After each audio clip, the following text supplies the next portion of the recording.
ერთხელ ერთი მამაკაცი რესტორანში შევიდა. ძალიან შიოდა. პირველივე კერძი შეუკვეთა და მაგიდას მიუჯდა. გავიდა 10 წუთი, 20, მაგრამ კერძი არ მოიტანის. ამ დროს გვერდზე მაგიდას ხმაურიანი კამპანია მიუსხდა. სიცილითა და მხიარული განწყობით შეუკვეთეს და ძალიან მალევე მიიღეს სასურველი კერძი. მიირთმევდნენ და მხიარულად მუსაიფობდნენ. მამაკაცი უყურებდა ამ სცენას და მისი დუღილის გრადუსი მაღლა და მაღლა იწევდა. ისეთი მშიერი იყო და მაინც ამდენს ალოდინებდნენ.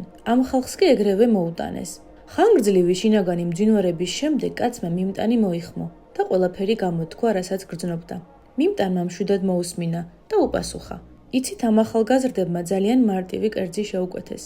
ეს კერძი მათთვის დამხმარე პრაქტიკანტებმა მოამზადეს, ხოლო თქვენი კერძი განსაკუთრებულია.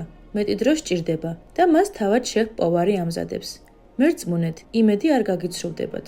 მანამდე კი ნება მომეცით ფორთოხლის წვენი შემოგთავაზოთ. წვენი ამშვიდებს. აი ცოტა ხანით და სამზარეულოს კარი გაიღო. კერძი თავად შეფ-პოვარს მოაქვს, სახეზე ღიმილით. კერძი არაჩვეულებრივად გამოიყურება. საოცარი სურნელი აქვს. მთელი დარბაზი მას უყურებს. ის მხიარული კამპანიაც კი გაირინდა.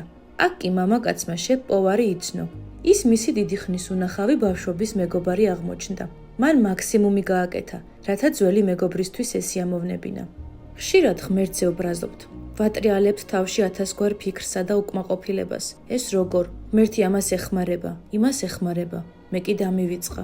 ძვირფასო მეგობარო, ღმერთი არავის ივიწყებს. ყველაფერი იცის და ახსოვ ხარ. ის შენ საუკეთესოს გიმზადებს, რადგან შენ საჭიროებას გამოუცდილ პრაქტიკანტებს ვერ მიანდობს. ამას თავად გააკეთებს და მერწმუნე, თავადვე მოგართმევს ამ კერძს და აუცილებლად თავის დროზე. ეს კი იმდანად არაჩვეულებრივი იქნება, რომ ირგვლივ ყველა დადუმდება და შენ შემოგხედავს. მანამდე კი შეეშვი თვითგვემას. ფორთოხლის წვენი მიირთვი, წვენი ამშვიდებს.